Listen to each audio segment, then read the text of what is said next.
दीपनम अतुलित बलधाम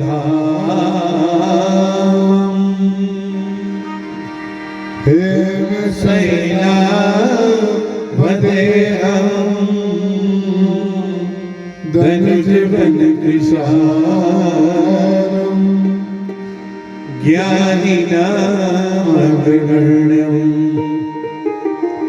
सकल गुण निधानम बादराना मधीसम रघुपति प्रिय भक्तम वात जातम नमामि मेरा अर्थ जन बीच सम कहियत भिन्न न भिन्न बंदो सीता राम पद जिनहि परम प्रिय जनक सुता जग जननी जानकी अतिशय प्रिय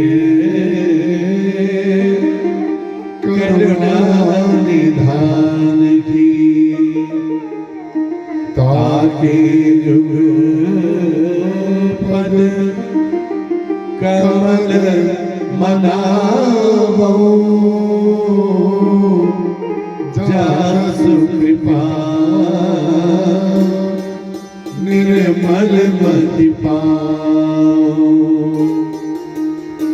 श्री गुरु चरण सरोज रज निज मन मुकुर सुधारि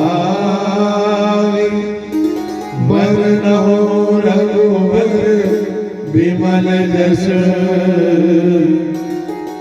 जो दायक फलचार हृदय विराजत राम सिंह और दास हनुमान ऐसे श्री गुरुदेव को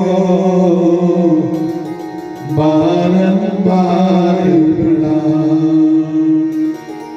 बोले सियावर रामचंद्र भगवान की जय, उमापति महादेव की जय, पवन सुत हनुमान की जय, उमापति महादेव की जय, गुरुदेव भगवान की जय, गंगा मैया की जय, नर्मदा मैया की जय, जय जय सीताराम।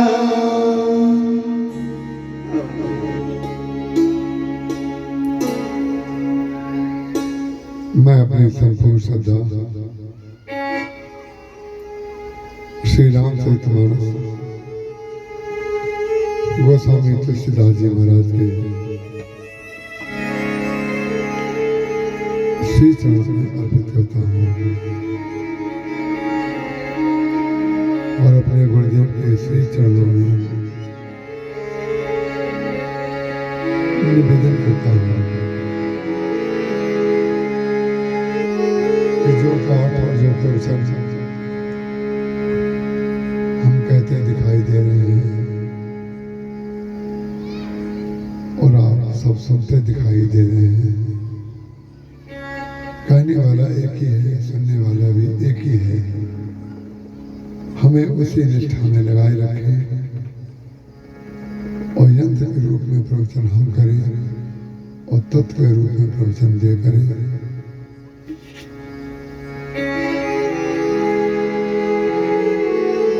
नाथ एक बार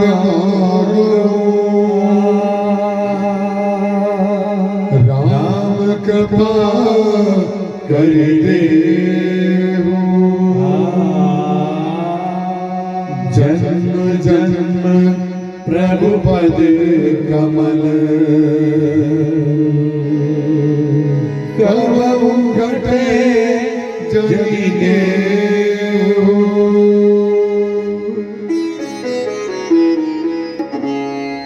अस कही मुनि वशिष्ठ गृह आए कृपा सिंधु मन अधिभाए हनुमान भर तादिक भ्राता संग लिए श्री वर्ग सुख दाता पुनि कृपाल पुरे बाहिर गए गजरथ तुरग मंगावत भाई देखी कृपा करी सकल सहारी दिए उचित दिन जिन तेरी चाहे हरन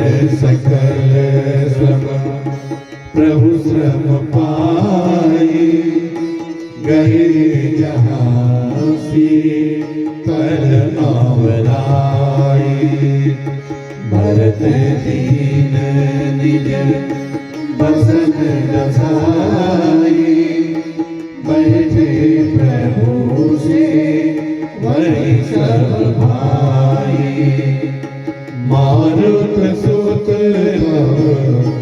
मारुत करई पुलक बपु सलो चन जल भरई हनुमान सम नहीं पड़ भागी नहीं को राम चरण अनुरागी गिरिजा जासु प्रीति सेवकाई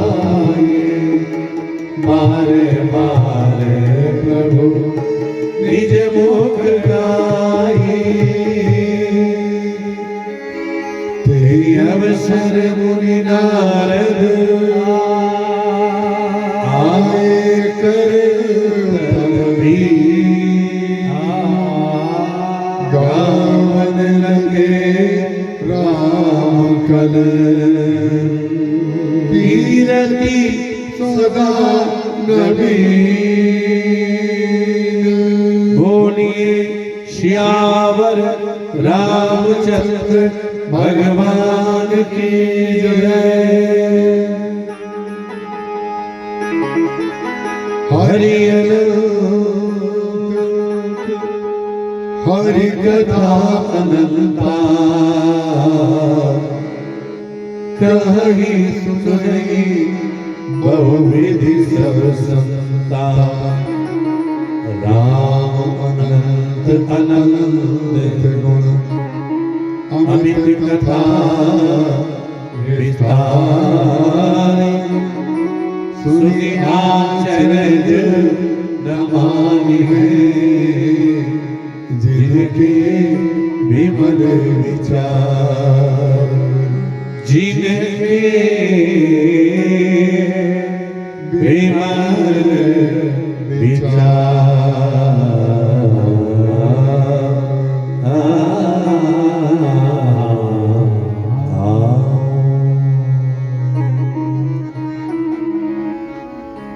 राम कथा रस की रसद पिपास महानुभाव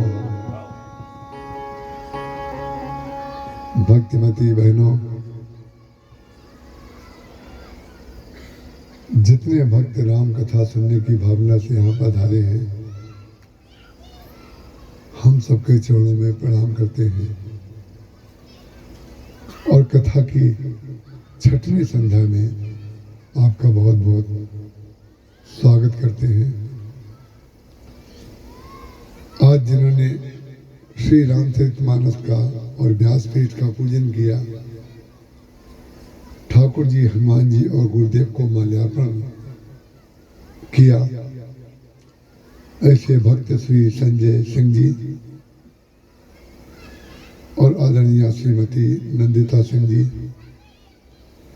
नंदिता सिंह जी नाम पढ़ करके मुझे भ्रम हो गया,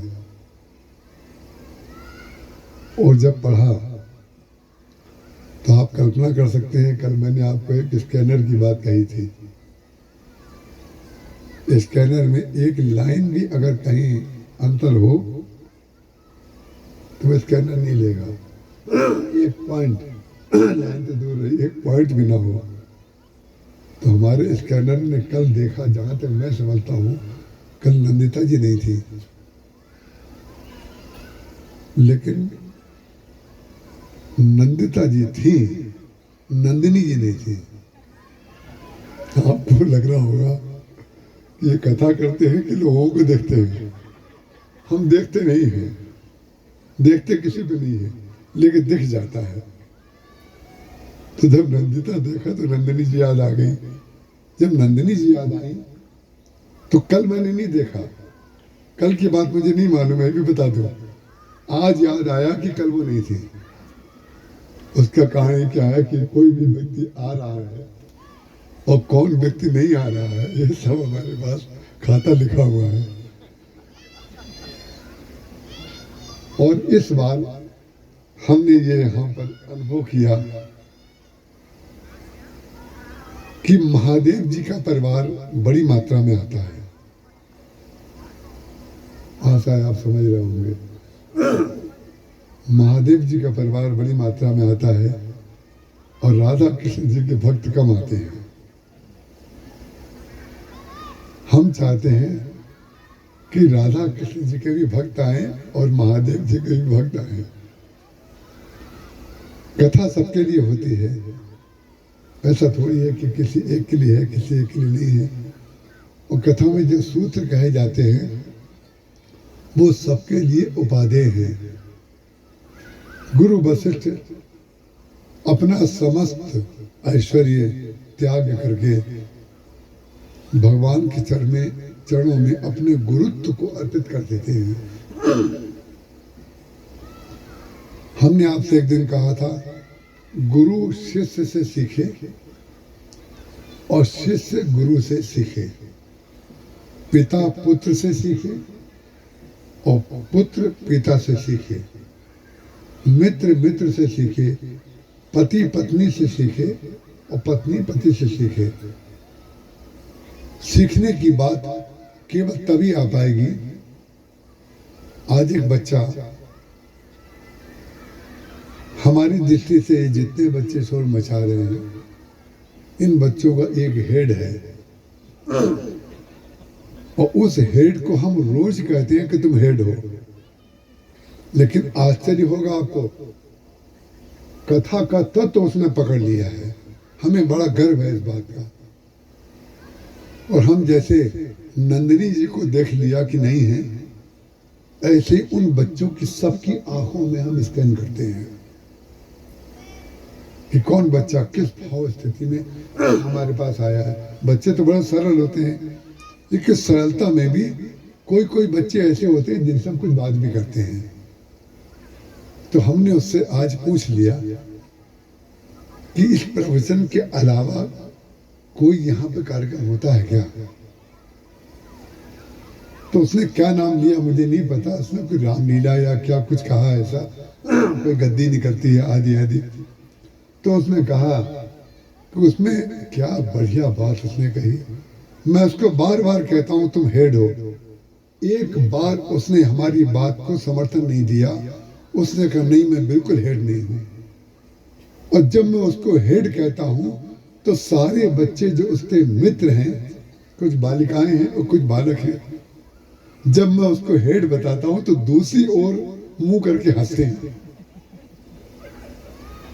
और आप समझते होंगे अच्छी तरह, जब दूसरी ओर मुंह करके हंसते हैं, इसका तात्पर्य क्या हुआ कि वो उसको हेड मानने को तैयार नहीं है। माने हेड मानते हैं, लेकिन उसके शरीर का जो रूप रंग है उसके अनुसार उनको हंसी आ जाती है कि इसके हेड जो बता रहे हैं, इसके शरीर को देख करके बता रहे हैं कि इसके कार्य को देख के बता रहे हैं। तो बच्चे हंसने लग जाते हैं दूसरी तरफ देख करके। तो मैंने उससे पूछा कि तुम हेड नहीं हो तो कौन हो? तो उसने कहा मैं हेड होड कुछ नहीं हूं, ये लोग आते हैं तो मेरा भी मन हो जाता है आने का। ये है समर्पण। उस बच्चे ने आज तक अपने अंदर जो अध्यक्ष पद है उसको स्वीकार नहीं किया, और आज भी हमें मानते हैं कि सब बच्चों को जोड़ने वाला वही है।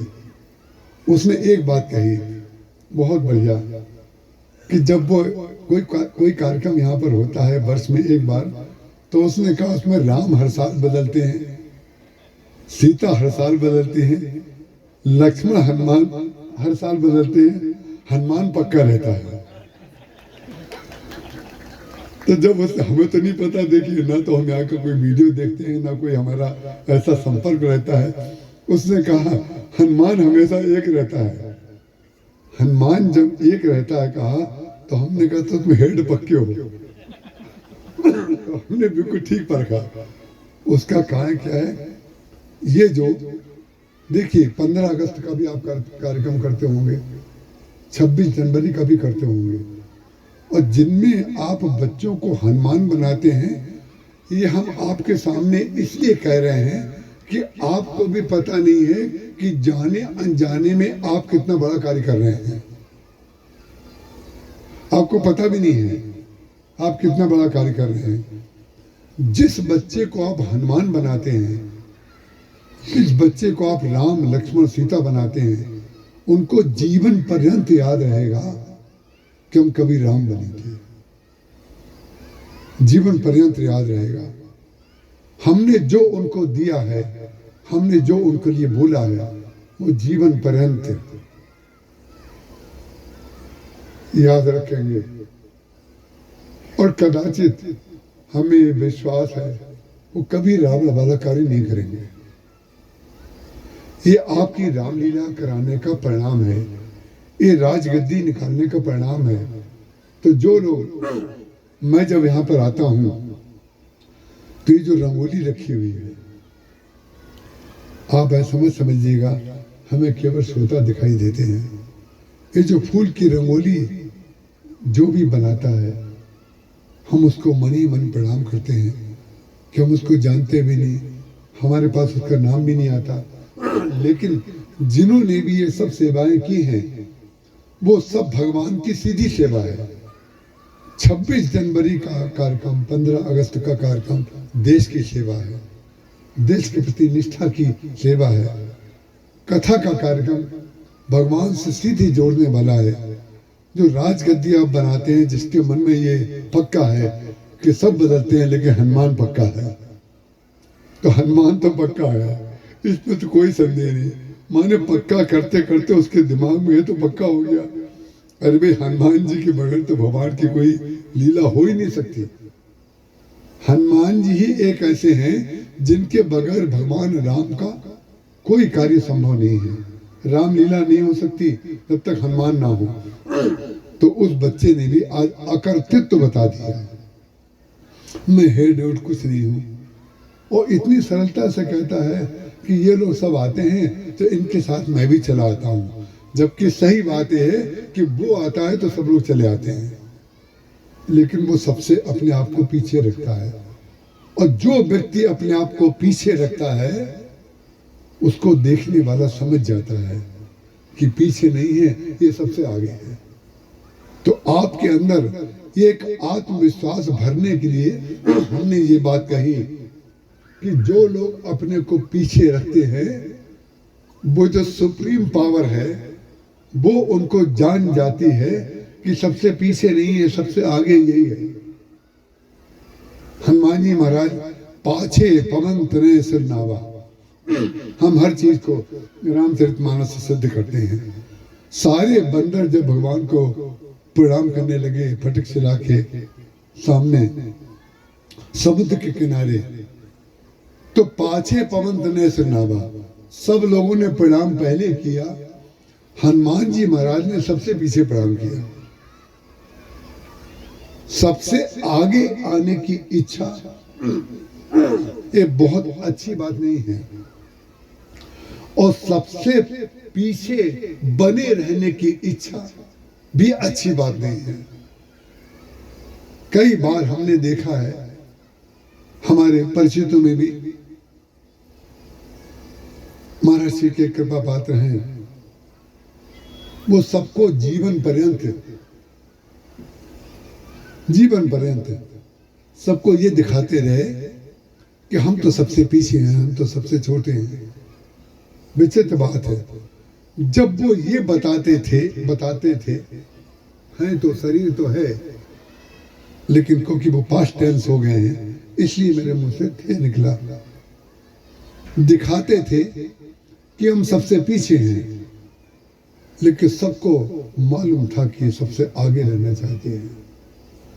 तो जिस व्यक्ति के अंदर हृदय में ये वासना होती है कि हम जानबूझ करके पीछे रह रहे हैं, वो व्यक्ति कितना भी पीछे रहे लेकिन सबकी आंखों में आ जाता है कि जानबूझ करके पीछे है, ये आगे आने की इच्छा रखता है।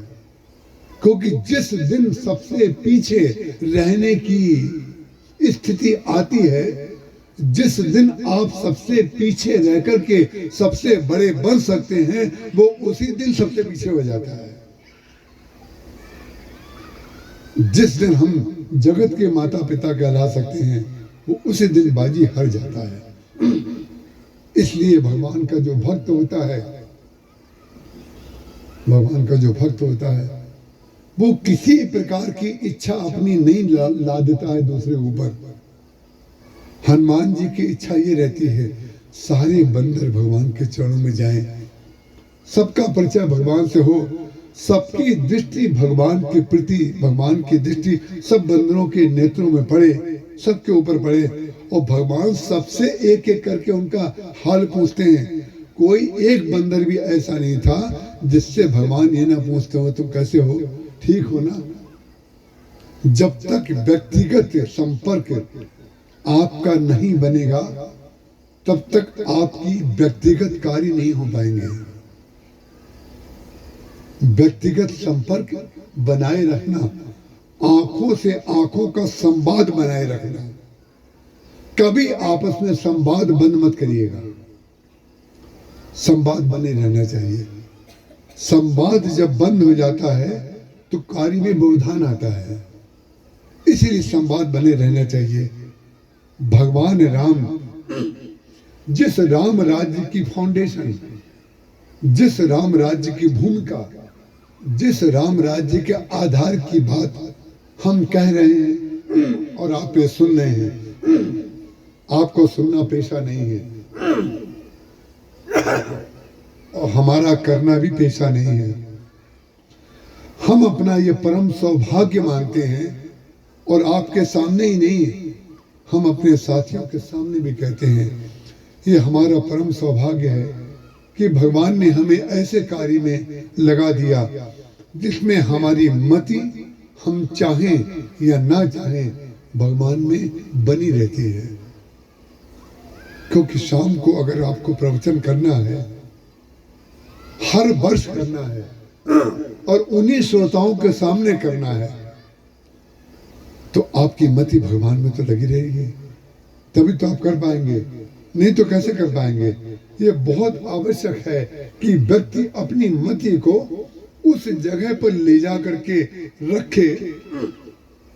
जैसे कुशाग्र शब्द आपने सुना होगा, कुशाग्र, जिसकी बुद्धि बहुत पैनी होती है, उसके लिए कहा जाता है इनकी बुद्धि बड़ी पैनी है।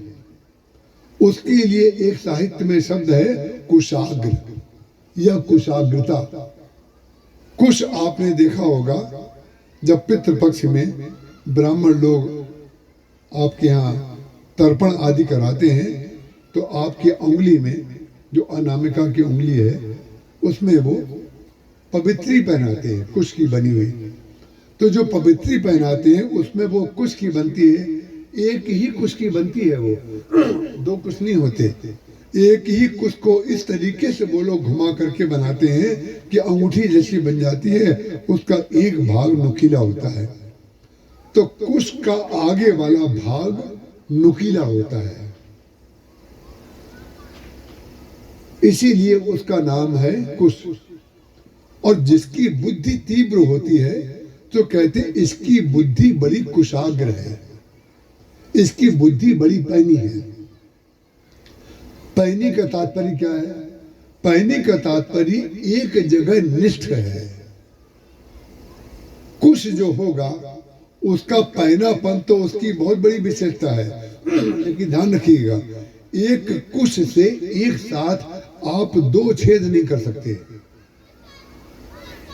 एक कुश को किसी तने हुए कपड़े में या तने हुए कागज में आप उस कुश को अंदर ऐसे डालिए तो एक ही छेद बनेगा। एक छेद बनेगा तात्पर्य जो जिसकी बुद्धि कुशाग्र है, जिसकी बुद्धि पैनी है, जिसका विवेक पैना है, जिसका विवेक निपुण है।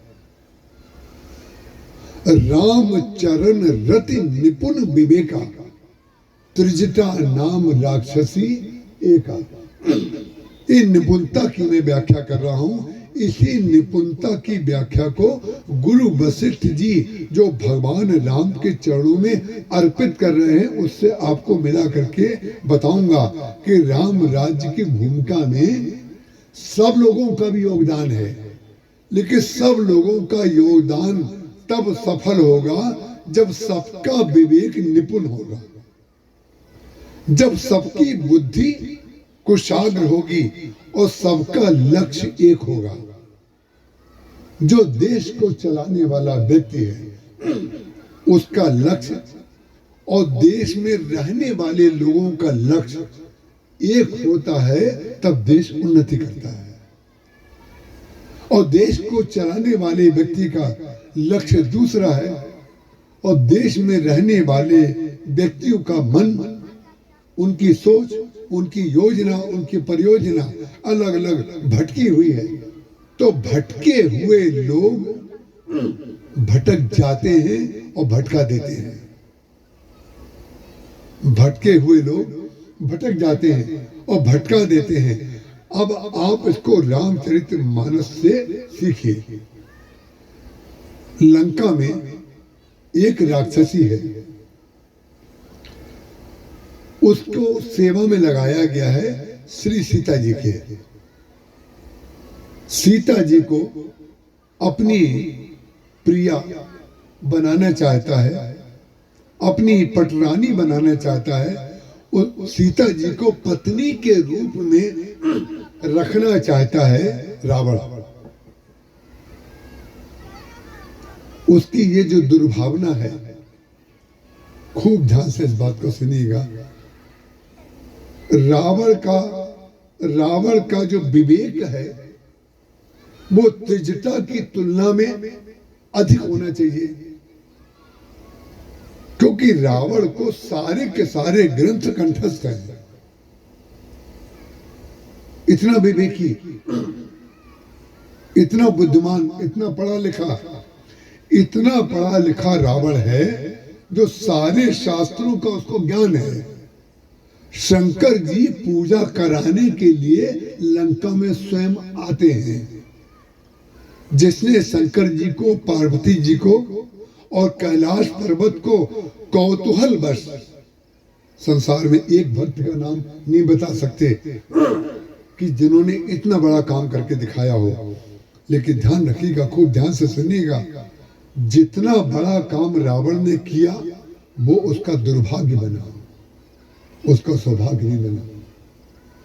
कैलाश पर्वत को जिसमें गुरुदेव बैठे हुए हैं, शंकर जी बैठे हैं, पार्वती जी बैठी हैं, नंदी बैठे हुए हैं, उसको उसने पर्वत के सहित उठा लिया। पर्वत के सहित क्यों उठा लिया? उसने सोचा ये इससे हमारी गुरु भक्ति सिद्ध होगी। हम गुरु जी के कितने बड़े भक्त हैं, लेकिन गुरु जी की भक्ति सिद्ध नहीं हुई। गुरु जी की भक्ति सिद्ध नहीं हुई। उसका कारण क्या है? उसने जब पर्वत को उठाया तो सारे संसार को ये दिखाने के लिए कि जो कोई नहीं कर सका वो हमने करके दिखा दिया। जो कोई नहीं कर सका वो हमने करके दिखा दिया। जब ये वृत्ति होगी तब विवेक का व्यक्ति दुरुपयोग करेगा। रावण अपने 10 सिर काट करके चढ़ाता है भगवान शंकर के समक्ष, लेकिन भगवान शंकर ने जो जो उसने अपना एक एक करके सिर काट काट करके चढ़ाया भगवान शंकर के चरणों में, भगवान शंकर ने सारे के सारे सिर उसको लौटा दिए। बड़ा प्रसन्न हुआ। साधक लोग जो संसार में सुनते हैं देखते हैं, उनको लगेगा कि बाबा कितना बड़ा भक्त है, ऐसा किसी ने करके दिखाया। जो किसी ने करके नहीं दिखाया वो मैं करके दिखाऊं, ये करने वाला व्यक्ति सबसे पीछे रह करके भी सबसे आगे दिखने की इच्छा रखने वाला होता है। क्या आवश्यकता है पर्वत को उठाने की? कैलाश पर्वत पर जाओ, भगवान शंकर के चरणों में अपना सिर रखो, वो आशीर्वाद दें, जो आदेश दें उसको करो। लेकिन नहीं, जो कोई नहीं कर सका वो हम करके दिखाएंगे। ये जो है विवेक, ये विवेक जो है वो हार जाता है। क्यों हार जाता है? मंदोदरी उसकी पत्नी है, तो मंदोदरी जब उसकी पत्नी है तो उसके प्रेम का आधार उसकी कुशाग्रता, नुकीलापन, उसकी निष्ठा एक सूत्री होना चाहिए कि नहीं? उसका स्नेह, विश्वास, प्रेम का आधार रावण का मंदोदरी होना चाहिए। तो जो व्यक्ति मंदोदरी का विकल्प सीता में खोज रहा है वो व्यक्ति समाप्त हुए बगैर नहीं रहेगा।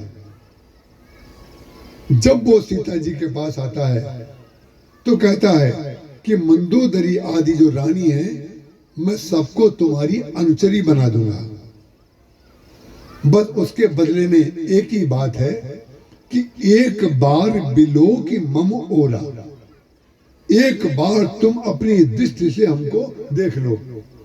कल दृष्टि मिलाने की बात आपके सामने कही गई थी।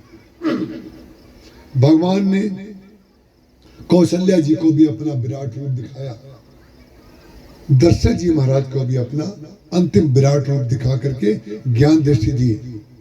जो दृष्टि केवल राम को प्राप्त हो सकती है वो दृष्टि हम प्राप्त करना चाहें ये हमारा दुर्भाग्य है। भगवान की दृष्टि तो कृपा में दृष्टि होती है। श्री सीता जी की दृष्टि तो कृपा के लिए प्राप्त की जाती है। जासु कृपा निर्मल मति पावो। श्री सीता जी की दृष्टि अगर प्राप्त हो जाए तो निर्मल मति हो जाएगी, लेकिन निर्मल मति होगी तब हम उनकी दृष्टि प्राप्त करेंगे। और अगर हमारी मति ही गंदी है तो सीता जी को भी पत्नी बनाना चाहेंगे। तो पत्नी बनाने की इच्छा से जब वो गया एक बार बिलोक मम ओरा। अब देखिए जो कुशाग्रता है, जो निपुण विवेक है, जो विवेक की पराकाष्ठा है, जो विवेक की पराकाष्ठा है उसको देखिए। वो कह रहा है कि एक बार हमको देख लो, माने अपनी दृष्टि का जो की एकाग्रता है, एक जगह तुम केवल देखती हो वो मुझे देख लो। लेकिन सीता जी के अंदर राम का विकल्प नहीं है, इसीलिए राम राज्य बना। और रावण के अंदर मंदोदरी का विकल्प है, इसीलिए लंका जली। जिस व्यक्ति के जीवन में रोज विकल्प, रोज विकल्प, रोज विकल्प, यहां नहीं तो वहां, वहां नहीं तो वहां, वहां नहीं तो वहां, उस व्यक्ति का संकल्प खंडित होता रहेगा।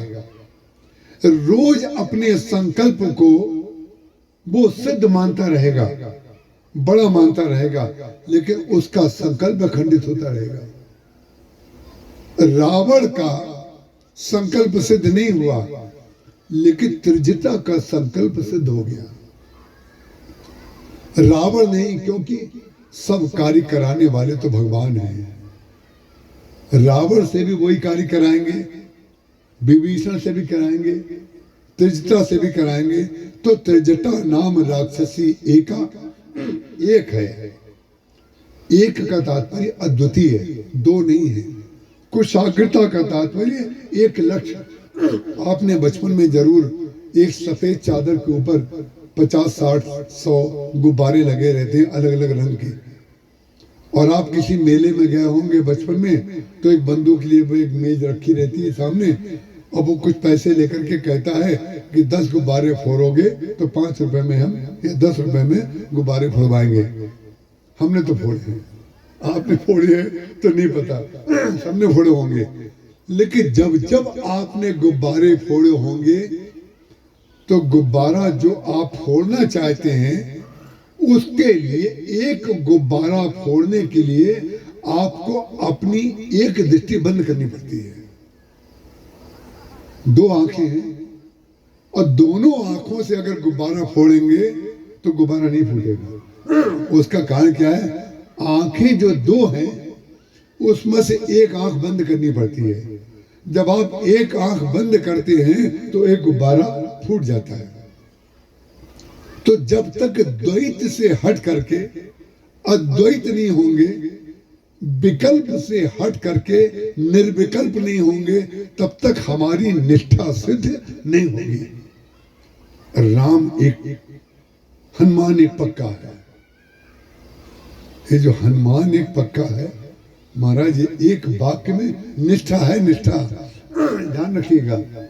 बोला किसने उसको छोड़ दीजिए, किस संदर्भ में बोला, लेकिन सत्य तो बोला। क्योंकि सत्य क्या है? हनुमान तो पक्का है, हनुमान पक्का है, क्योंकि हनुमान का लक्ष्य पक्का है। राम है केवल हनुमान का लक्ष्य। तो बार बार, और भगवान ने शरीर भी ऐसा बना दिया, उसका कोई विकल्प ही नहीं है। क्योंकि जो डाइटिंग करेंगे वो हनुमान जी कहां से बनेंगे? आजकल डाइटिंग का बड़ा जबरदस्त मानस रोग चला हुआ है। मानस रोग, हम डाइटिंग करने वालों को मानस रोगी कहते हैं। हमने आज तक डाइटिंग नहीं की। हम चाहते हमारा वजन बढ़े। हम पूछ रहे थे कैलाश से कि भैया वेइंग मशीन है कि नहीं। हम जहां जाते हैं वहां पर वजन देखते हैं, यहाँ घटा कि बढ़ा। हम चाहते हैं बढ़े तो नहीं बढ़ता है, और जिनका बढ़ता है वो चाहते हैं घटे। लेकिन वजन घटना और वजन बढ़ना दोनों रोग है।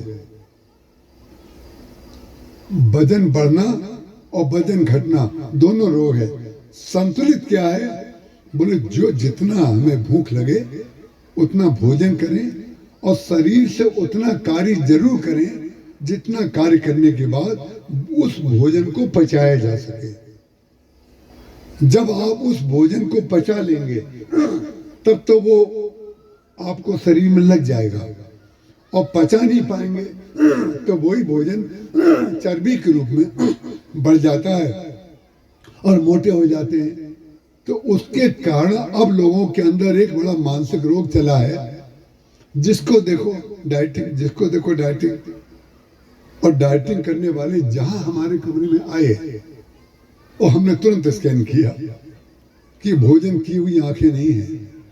भोजन की हुई आंखें जब हंसती हैं तो गाल आगे आ जाते हैं, उनमें ट्यूबलाइट दिखाई देती है। आप देख लीजिए करके, जो भोजन किया हुआ होगा बढ़िया, वो ट्यूबलाइट के सामने बैठा होगा तो एक ट्यूबलाइट को 2 बता देगा। वो जल रही है, एक दिखाई पड़ेगी 2। उसका कारण क्या? खाया पिया है। और जो व्यक्ति डाइटिंग कर रहा होगा तो जल रही है ट्यूबलाइट और यहाँ दिखाई नहीं दे रही है। उसका कारण क्या है? मन का खा ही नहीं रहे हैं, खाने का मन हो रहा है, नहीं खा रहे हैं। इसको आप कोई अनावश्यक बात मत मानिएगा। जितना भूख लगे और जो खाने की इच्छा हो उसको खाना चाहिए। लेकिन विचित्र बात है, पहले माताएं घर में काम करती थी, झाड़ू लगाती थी, पोछा लगाती थी, कपड़े धोती थी, अरगनी में कपड़े डालती थी, सारे व्यायाम हो जाते थे। जितने रामदेव जी कराते हैं वो सारे व्यायाम घर पे अपने आप होते थे। आजकल व्यायाम इसलिए बताने पड़ते हैं कि व्यायाम कर दिया बंद, और जब व्यायाम बंद कर दिया, घर के काम बंद कर दिए, तो घर के काम का काम किसने ले लिया? बोले जिम ने ले लिया, जिम जाएंगे। और जिम वालों का काम इसलिए चल रहा है, जितने ऑर्थोपेडिक हैं, समझ रहे ना, जितने हड्डी के डॉक्टर हैं, उनके यहाँ भीड़ ज्यादा इसलिए लगी रहती है कि जिम बढ़ रहे हैं। ये ध्यान रखिएगा, जितने जिम बढ़ेंगे हड्डी के डॉक्टरों का काम उतनी अच्छा चलेगा। उसका कारण क्या है? स्वाभाविक कार्य तो आप कर नहीं रहे हैं और अस्वाभाविक कार्य कर रहे हैं। अस्वाभाविक कार्य के लिए शरीर बना नहीं है और स्वाभाविक कार्य के लिए बना है। जितना खाना चाहिए उतना खाना चाहिए और जितना कार्य करना चाहिए उतना कार्य करिए। शरीर बिल्कुल स्वस्थ है। कोई जानवर जिम करता है? बताइए। अगर सीखना है तो जानवर से ज्यादा अच्छा एग्जाम्पल कोई है ही नहीं। खूब भरपेट खाता है और आनंद से चलता है, ना डॉक्टर को दिखाने जाता, ना कुछ करता। हमारे बंदर बीमार पड़ते हैं, कभी हमने देखा कभी कोई पत्ती कभी नहीं खाता, लेकिन किसी किसी दिन बीमार होता है तो एक खास प्रकार की पत्ती को वो खाता है। कोई प्रिस्क्रिप्शन नहीं, कोई डॉक्टर नहीं, वो खुद जानता है हमें क्या हुआ है, हमें क्या खाना है। इसलिए व्यक्ति को संतुलित जीवन जीना चाहिए। जब तक हमारे जीवन में संतुलन नहीं होगा तब तक हम लक्ष्य को प्राप्त कर ही नहीं पाएंगे। और उपलक्ष्य लेकर के चलेंगे तो उपलक्ष्य का लाभ दूसरे को मिलेगा। हम जो गलती करते हैं उसका लाभ हमेशा तीसरे को मिलता है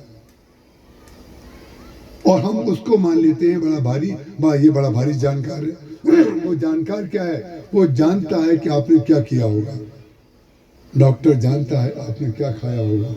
जब आप अपना हालचाल बताते हैं डॉक्टर समझ जाते हैं कौन कौन सी गलती हुई। ये मैं किसी डॉक्टर या किसी संदर्भ में नहीं कह रहा हूँ, ये बता रहा हूँ जिम जो है आज से 70 साल पहले लोग कैसे हट्टे कट्टे हुआ करते थे, कैसे युद्ध करते थे, कैसे घोड़े की सवारी करके तलवार लेकर के युद्ध कर लेते थे। क्या झांसी की रानी ने कोई जिम में जाकर के अपना शरीर अच्छा किया था? महाराणा प्रताप किसी जिम में गए थे क्या? हनुमान जी किसी जिम में गए थे? कहीं नहीं गए थे। ये जिम जो है इस बात का सूचक है कि आप घर में कोई काम नहीं करते हैं और जो काम करता है वो बिल्कुल स्वस्थ है। जिससे आप काम करा रहे हैं वो बिल्कुल स्वस्थ घूम रहा है, क्योंकि वो झुक भी रहा है, घूम भी रहा है, पूंछा भी लगा रहा है, कपड़े भी धो रहा है, हाथ ऊपर नीचे भी कर रहा है। आपने ऊपर नीचे करना, जो हम छोड़ देते हैं दूसरा वही करता है। इसलिए निपुण विवेक क्या है? रावण का निपुण विवेक नहीं है। क्यों नहीं निपुण विवेक है? वो सीता जी का जो संकल्प है राम, उन संकल्प से विकल्प में ले जाना चाहता है। सीता जी के जीवन में रावण कभी विकल्प हो ही नहीं सकता, लेकिन लंका में ही एक निर्विकल्प राक्षसी रहती है और लंका में ही राक्षस तो देखिए विभीषण भी है, राक्षस कुल में जन्म हुआ है। लंका में ही एक निर्विकल्प राक्षस भी रहता है। राक्षस का नाम है विभीषण, जिसका संकल्प है राम, और राक्षसी है निर्विकल्प, जिसका संकल्प है सीता। विभीषण की बेटी का नाम है त्रिजटा। वाल्मीकि रामायण में इनका स्पष्ट वर्णन है। जो रावण ने सीता जी की सेवा के लिए लगाया हुआ था उसका नाम है त्रिजटा। त्रिजटा नाम राक्षसी एका रामचरण रति निपुण विवेका। निपुण विवेका का तात्पर्य यह है कि रावण भी अगर ड्यूटी लगाए सीता जी के चरणों में तो कभी रावण को ये ना पता चलने पाए कि हमारी निष्ठा का आधार सीता है, हमारी भक्ति का आधार राम है। ये निपुण विवेक है। जो व्यक्ति अपने लक्ष्य में केंद्रित होगा वो द्वितीय को देखना बंद किए बगैर अद्वितीय दृष्टि कभी प्राप्त हो ही नहीं सकती है। दो आंखें हैं, लेकिन दो आंखें एक को देखने के लिए हैं। ये जो दो आंखें हमें और आपको मिली हैं, दो पैर भी तो मिले हैं। तो कभी आपका एक पैर इधर और कभी एक पैर इधर चलता है क्या? पैर तो दो हैं, तो दोनों को अपने मन से स्वतंत्र रहना चाहिए। आजकल स्वतंत्रता का बड़ा भारी रिवाज चल रहा है। हमारे जीवन की स्वतंत्रता इन्होंने छीन ली। अरे स्वतंत्र वो नहीं है जो एक पैर इधर जा रहा है, एक पैर इधर जा रहा है। स्वतंत्र वो है जिसके दोनों पैर एक तरफ जा रहे हैं। बहुत ध्यान से सुनिएगा, ये घर से लेकर के और देश तक, इस वाक्य को काट नहीं सकते आप। दो हैं लेकिन एक तरफ जाने के लिए हैं। आंखें दो हैं लेकिन एक और देखने के लिए हैं। कान दो हैं। कान बगल में क्यों लगाए भगवान ने? बोले देखो सामने और सुनो अगल बगल में भी। तो अगल बगल में अगर नहीं सुनोगे तो पीछे वाला जो हाथ दे रहा है वो आपको सुनाई नहीं देगा। भगवान ने जो शरीर का ढांचा बनाया, कितना उच्च कोटि का मैकेनिज्म है। आप अगर भगवान में निष्ठा करना चाहते हैं, मंदिर में बहुत बाद में जाइएगा, गुरु जी के पास बहुत बाद में जाइएगा। आपको अपने आप, जो प्रकृति है ना, प्रकृति वो अपने आप आपको मंदिर भेज देगी। वो अपने आप आपको सत्संग में भेज देगी। वो अपने आप आपको गुरु के पास भेज देगी। क्यों? अरे जाइए तो आप प्रकृति के पास। जितने पेड़ हैं, जितने पौधे हैं, सबका नेचर अलग, सबकी प्रकृति अलग, सबकी बनावट अलग। एक पत्ता दूसरे पत्ते से मेल नहीं खाता है। आप अगर सर्च करके देख लें तो एक पत्ते को फोटो खींचिए और दूसरे पत्ते का, दूसरे पेड़ का फोटो खींचिए, कभी एक पत्ते का उत्तर दूसरे पत्ते के साथ नहीं मिलेगा। उसका कारण क्या है? सब जब तक भिन्न नहीं होंगे तब तक सृष्टि का श्रृंगार कैसे होगा? अलग अलग वृक्षों में कोई पत्ते मिले हुए हैं, कोई पत्ते अलग अलग हैं। बिल्लियों के रंग देखिए, पक्षियों के रंग देखिए, चिड़ियों के रंग देखिए, उनकी प्रकृति देखिए, सबकी प्रकृति अलग अलग है। और हम क्या चाहते हैं कि सारे बच्चे हमारे अनुसार चले, सारे बच्चे हमारे अनुसार चलें, जो हम चाहें वो करें। उसका कारण क्या है? आप केवल 18 साल की उम्र तक, 18 साल की आयु तक अपने बच्चे को अपने ढंग से चलाने की इच्छा रख सकते हैं और रखना चाहिए, क्योंकि उसको चलना सिखाना है, बोलना सिखाना है। लेकिन 18 साल के बाद ध्यान रखिएगा, उस बच्चे का नेचर आपसे अलग हो सकता है। ये बिल्कुल आवश्यक नहीं है कि आपकी तरह सोचने वाला हो। और यदि आपकी तरह सोचने वाले सब बच्चे हो गए तो जो सृष्टि में विकास हो रहा है वो विकास रुक जाएगा। उसका कारण क्या है? फिर हलवाई का बच्चा केवल हलवाई पैदा होगा, केवल जलेबी बनाएगा। फिर सफाई करने वाले का बच्चा केवल सफाई करेगा। जो भिन्नता होती है वो ईश्वर की बनाई हुई भिन्नता है। क्यों? जहां पर जिसकी जरूरत होती है, कभी इधर से ले जा करके वो इसमें डाल देते हैं, कभी इधर से ले जा करके इसमें डाल देते हैं। जो जो लोग ये चाह रहे हैं कि हमारे यहाँ लड़का पैदा हो, उनसे ये पूछे कि 26 साल के बाद क्या होगा। 26 साल का लड़का जब हो जाएगा तो तुम्हें लड़की की जरूरत पड़ेगी कि नहीं? तो 26 साल के बाद आपको जो जरूरत पड़ेगी, भगवान ने दूसरे के घर में उसको जन्म दे दिया है। ये भगवान का जो द्वैत है वो अद्वैत में स्थित करने के लिए है, एक में निष्ठ करने के लिए है। तो आपके संकल्प की पूर्ति के लिए आपका विकल्प, आपके लड़के का विकल्प भगवान ने बनाया कि नहीं बनाया? और इसमें आपके संकल्प की पूर्ति है कि नहीं? अगर बेटे की शादी ना हो, अगर बेटी की शादी ना हो, दोनों में आप दुखी हो जाएंगे कि नहीं? लड़के को लड़का चाहिए, लड़की को लड़का चाहिए। इसी प्रकार से संसार में जितने भी लोग हैं वो सब लोग एक दूसरे की उपयोगिता को समझें और जो भगवान ने दिया है उसको प्रसाद मान करके सिरोधारी करें। और लड़का मांगते क्यों है?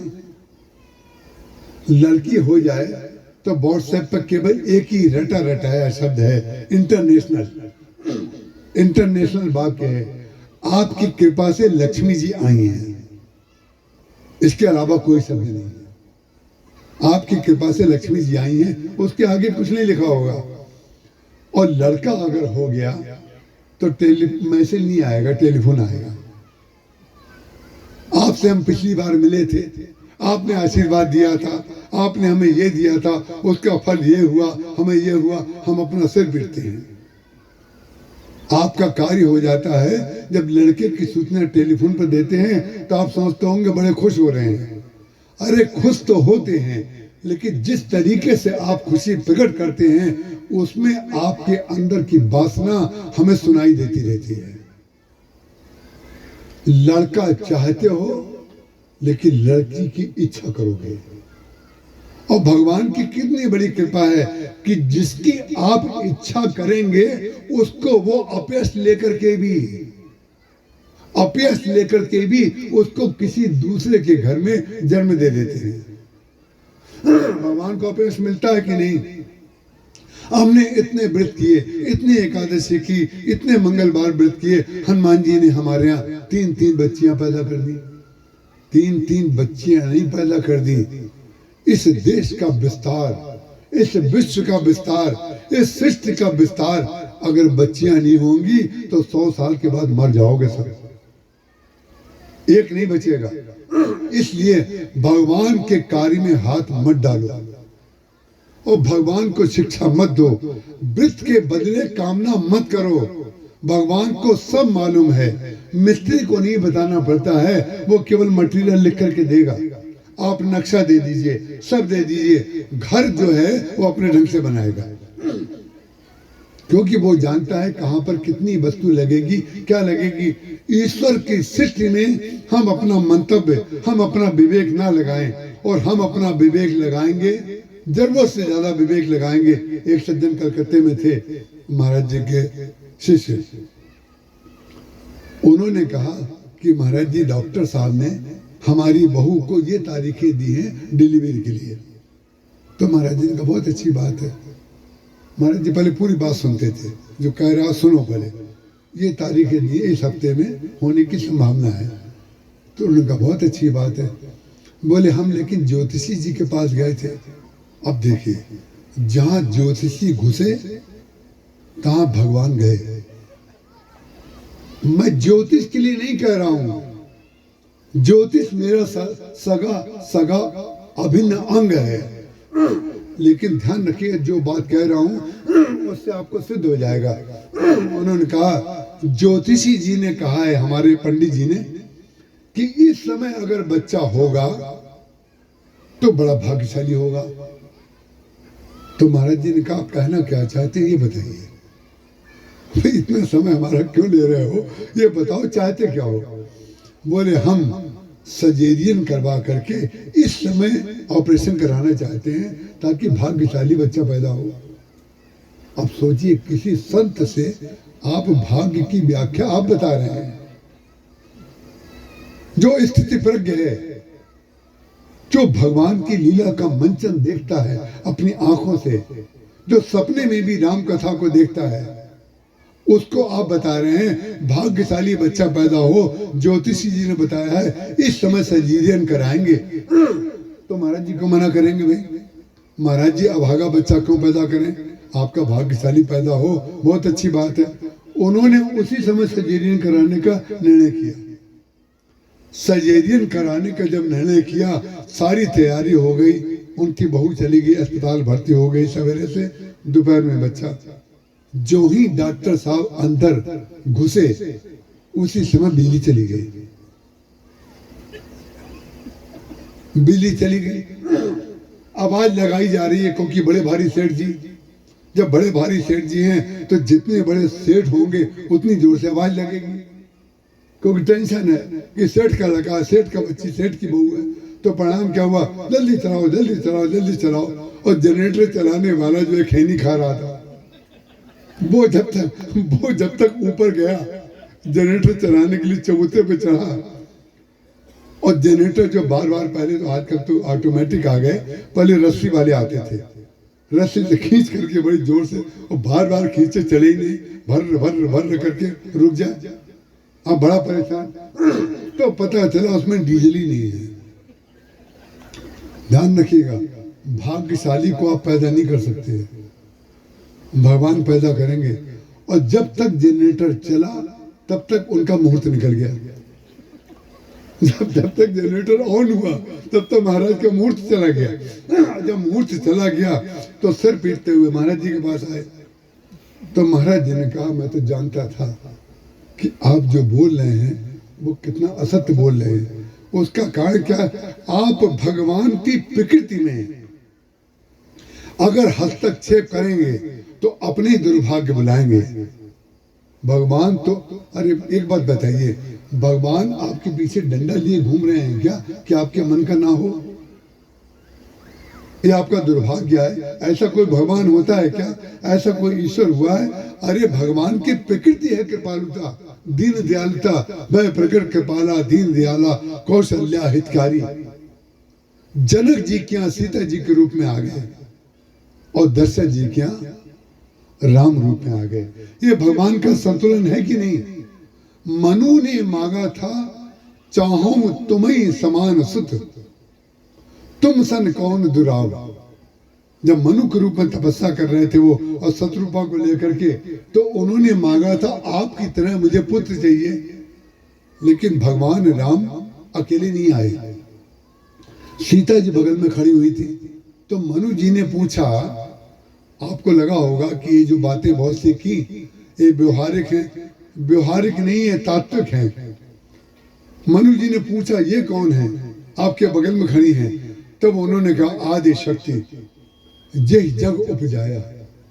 पुरुष स्वीकार कर रहा है प्रकृति को, जो विराट का पुरुष है वो विराट प्रकृति को स्वीकार कर रहा है। बोले आदि शक्ति हैं, बोले आदि शक्ति जे जग उपजाया, सो अवतरी मोर ये माया। जब मैं अवतार लूंगा, तुम्हारा पुत्र बनूंगा, तो ध्यान रखना, मैं जब आता हूं तो अकेला नहीं आता हूं, हमेशा दूसरे को लेकर के आता हूं। आशा आपकी सारी गुत्थियां सुलझ रही होंगी। भगवान जब आएंगे, पूर्व में उदय होंगे तो पश्चिम में अस्त जरूर होंगे। सफेद चूना अगर बनेगा तो काला कोयला जरूर बनेगा। जो विपरीत पदार्थ है वो विपरीत पदार्थ विपरीत नहीं होता है, विरोधी नहीं होता है, वो आपका पूरक होता है। जैसे आप वस्त्र दो तरह के पहनते हैं, एक वस्त्र पहनते हैं मैचिंग और एक वस्त्र पहनते हैं कंट्रास्ट। कभी कभी ऊपर का कपड़ा अलग रंग का, नीचे का कपड़ा अलग रंग का, कभी कभी दोनों ऊपर नीचे एक रंग के। ये आपकी रुचि है कि नहीं? जैसे आप कंट्रास्ट और मैचिंग करते हैं, लेकिन भगवान के यहाँ जो कंट्रास्ट है वो भी मैचिंग है, क्योंकि कंट्रास्ट में भी एक रंग का चयन करना पड़ता है जो उस रंग के साथ मैच करे। जो कंट्रास्ट जिसको आप कहते हैं, वो कंट्रास्ट का भी एक उद्देश्य मैचिंग ही है। उससे जो मैच करे, उसके साथ जो अच्छा लगे वो करते हैं। तो भगवान राम ने कहा, आदि शक्ति जे जग उपजाया, सो अवतरी मोर ये माया। मेरी माया के बगैर मैं कभी अकेला नहीं आता हूं। और उन्होंने कहा, हमने तो मांगा नहीं था, आप अपनी ओर से लेके आ गए। बोले, हम जो अवतरित होंगे वो भी इन्हीं की शक्ति से अवतरित होंगे, क्योंकि जब तक मेल और फीमेल, जब तक आपके अंदर वो द्वैत रूप में माया और ईश्वर एक साथ नहीं अवतरित होगा, तब तक दोनों जो है, सीता जी जमीन से निकले, सीता जी का जन्म शरीर से नहीं हुआ। बोले आदि शक्ति हैं, सांसारिक जो स्त्रियां हैं उनकी तरह ये माया नहीं है। क्योंकि मेरी माया है और आदि शक्ति है, इनकी इच्छा के बगैर, इनके संकल्प के बगैर और इनकी शक्ति के बगैर मैं कुछ नहीं कर सकता। आदि शक्ति जय जग उपजाया, सो अवतरी मोर ये माया, मेरी माया है, ये आएंगी। क्यों लाए हैं? बोले आपने पुत्र रूप में हमें मांगा है ना, इसलिए हमें लाना पड़ा। और कुछ मांगा होता तो हम नहीं लाते। बोले पुत्र रूप में मांगा है का तात्पर्य क्या हुआ? बोले जब हम बड़े हो जाएंगे तो बड़े हो जाने के बाद फिर आपका चिंता बढ़ेगी कि हमारी पुत्र के अनुरूप एक पुत्र वधू मिल जाए, और पुत्र वधू जब आप खोजेंगे तो मेरा मैचिंग चाहिए ना, राम का मैचिंग चाहिए कि नहीं? तो राम का मैचिंग जो है, अब देखिए रंग है कंट्रास्ट। भगवान है श्याम रंग के, श्री सीता जी हैं गोरी, राधा जी हैं गोरी और श्याम सुंदर हैं श्याम, लेकिन उस कंट्रास्ट में भी मैचिंग है। आदि शक्ति जय जग उपजाया, सो अवतरी मोर ये माया। माने जब मन मिलता है, जो हमारी कुशाग्रता, हमारा संकल्प एक होता है, तो द्वैत दिखाई देने वाला भी अद्वैत होता है। तो विभीषण की जो पुत्री है राक्षसी हैं, दिखाई देने में राक्षसी हैं, लेकिन त्रिटा नाम राक्षसी एका, राम चरण रति निपुण विवेका। सपनों बोले सुनाए से सपना, सपने में भी सत्य देख रही है। सपनों बोल सुनाए से सपना, सीता ही सही करो हित अपना। सपने बानर लंका जारी, जात धान सेना सब मारी। खर आरूढ़ नगन 10 शीशा, गधे के ऊपर रावण बैठ करके जा रहा है। खर आरूढ़ नगन, नग्न शरीर, आगे जो जो होने वाला है सब किसको दिखाई दे रहा है? त्रिजटा को दिखाई दे रहा है। क्यों? कि त्रिजटा का राम चरण रति निपुण विवेका।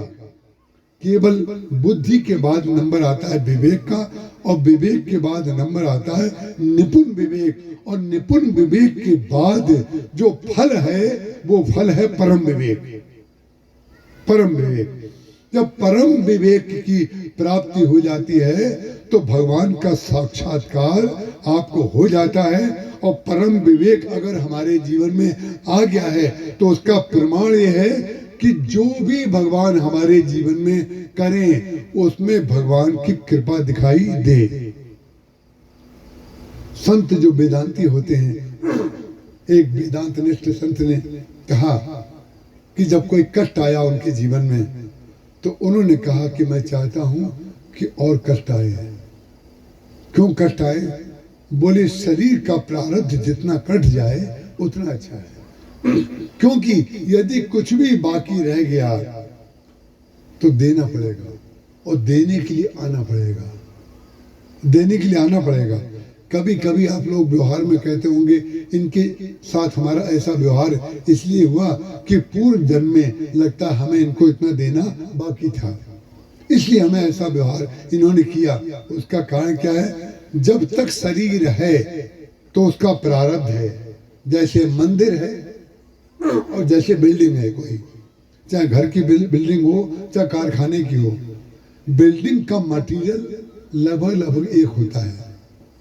और जैसे हमारा शरीर है, कोई किसी भी जाति का हो, कोई किसी भी कितना भी ज्ञानी हो, कितना अज्ञानी हो, या मध्य का पढ़ा लिखा सामान्य हो, लेकिन किसी न किसी दिन ये मटेरियल समाप्त हो जाएगा।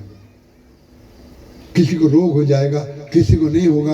ये जितना होता है ये शरीर में ही होता है। और जहां आप एक क्षण के लिए शरीर से ऊपर उठे, डॉक्टर बुधवार थे कानपुर में, तो महाराज जी, मैं जब आया था महाराज जी के पास तो बिल्कुल दुबला पतला छीण काय था एकदम, तो बीमार पड़ गया। तो डॉक्टर बुधवार के पास एक माता जी थी, शीला माता जी, वो अपनी एम्बेसडर गाड़ी में लेकर के गई, उन्होंने दिखाया। तो वो डॉक्टर बुधवार ने हमारे दुबलेपन पर बड़ा एक कटाक्ष भी किया। तो वो कटाक्ष तो एक अलग बात है। तो हमें इंजेक्शन लगवाने में बड़ा, कौन बच्चा ऐसा होगा इंजेक्शन से डरता ना हो, मुझे इंजेक्शन से बहुत डर लगता था। तो मैंने महाराज जी से पूछा, शीला जी ने कहा, माता जी ने, वो डॉक्टर साहब इंजेक्शन लगाते हैं हमेशा, इंजेक्शन लगाएंगे? तो मैंने महाराज जी से पूछा, इंजेक्शन नहीं लगवाऊंगा, इंजेक्शन से मुझे बहुत डर लगता है। तो महाराज जी ने एक सूत्र दिया, सूत्र जो है केवल एक क्षण के लिए दिया, लेकिन वो आज तक काम आ रहा है। अब आप हमारे हाथ में सुई डालिए, हमें कोई अंतर नहीं पड़ेगा। विचित्र बात है। उसके बाद मैं इंजेक्शन लगाना भी जानता हूं, नस में भी इंजेक्शन लगा सकता हूं, और आपकी नस से खून भी निकाल सकता हूं। ये सब मालूम है, एक केवल जिज्ञासा के कारण मैंने सीखा। एक कंपाउंडर आता था, उसने इंजेक्शन लगाया, खाल को पकड़ा, जोर से ठोका, इंजेक्शन लगा के चला गया, पता ही नहीं चला कि इंजेक्शन लग गया। हमने कहा, भाई हमें भी सिखा दो। उसने हमें सिखा दिया। तो डॉक्टर बुधवार ने, महाराज जी ने कहा, ध्यान रखना, जब डॉक्टर साहब सुई तुम्हारे पास लाएं तो तुम अपना मुख जो है पीछे मत करना, पीछे करोगे तो दर्द ज्यादा होगा। हमने कहा तो क्या करें? बिल्कुल उल्टी बात कह रहे हैं महाराज जी। बोले सामने देखना जहां सुई जा रही है। और सुई जाते समय उन्होंने कहा, इस सुई को जाते समय एक लड़का था कल्लू, जो काम करता था वहां, भोजन वोजन बनाता था।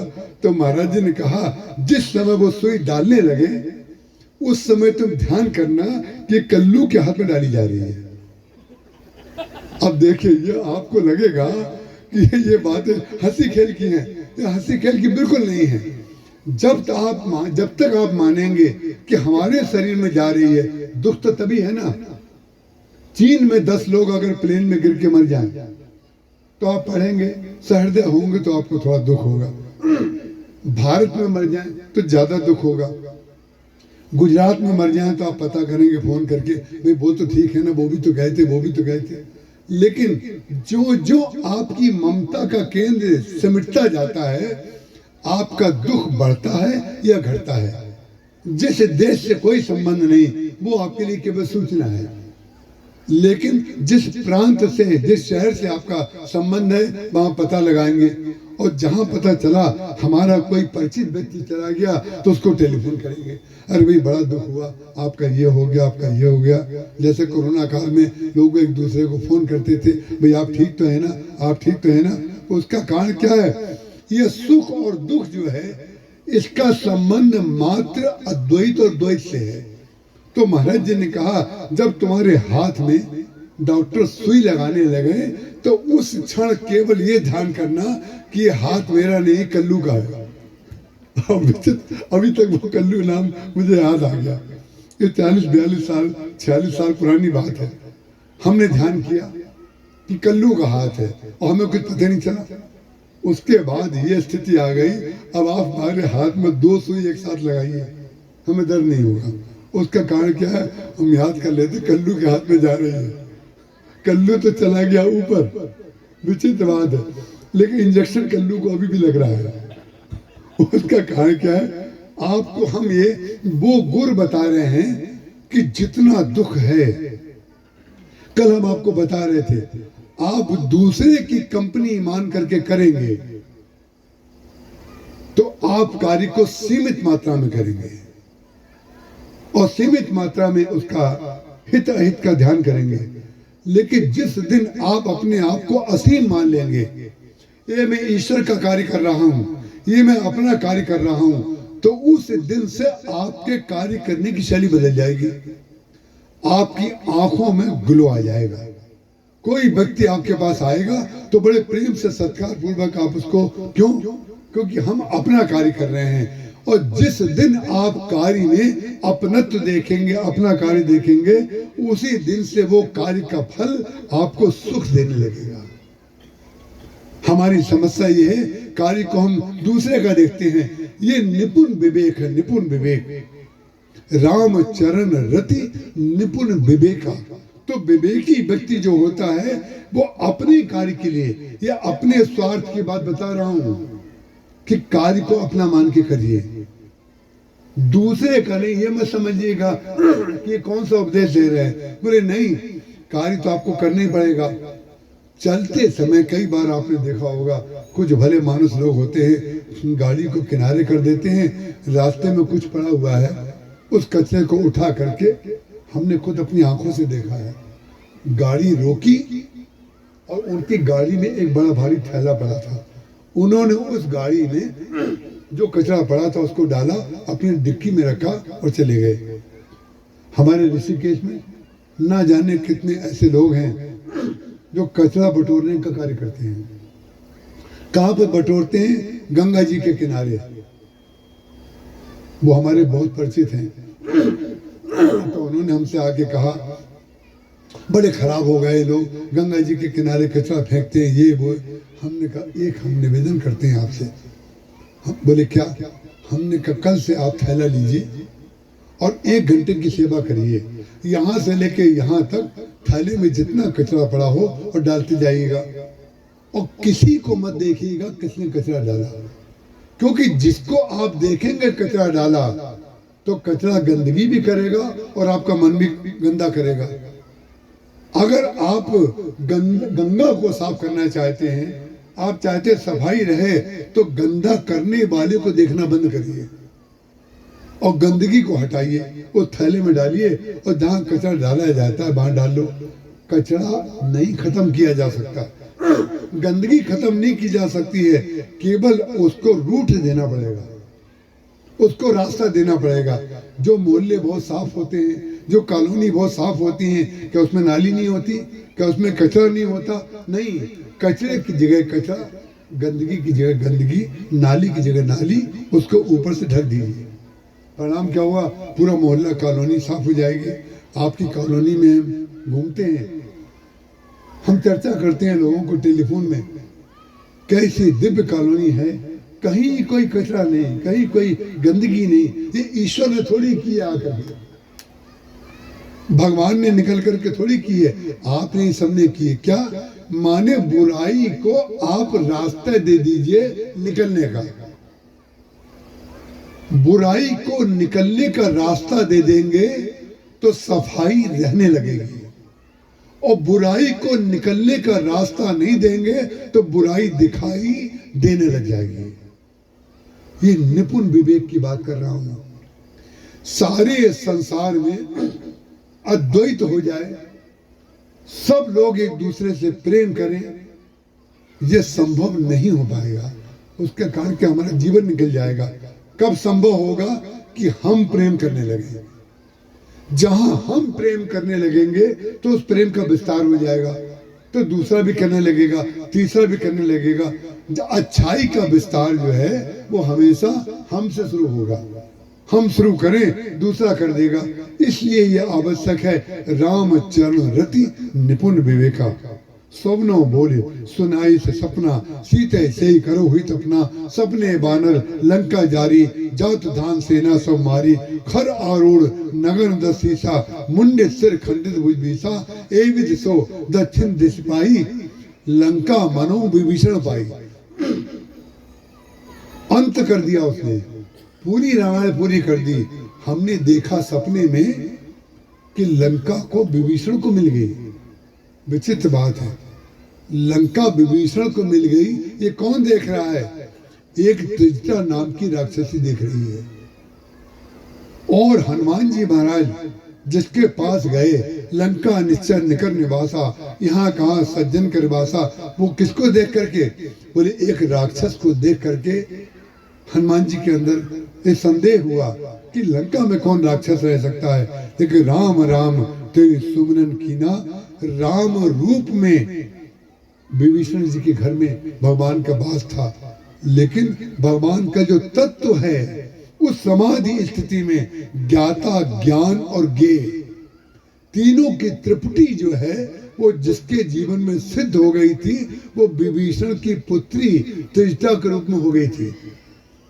उसने रावण को कदाचित बताया नहीं कि हमारा सौभाग्य है कि हमें वो सेवा आपने दे दी है। अगर कहीं वो ये कह देती, बाबा बड़ी कृपा आपकी, आपने हमें सीता जी की सेवा दे दी, हमें सेवा करने का अवसर मिलेगा, उसी समय उसको वहां से हटा दिया जाता।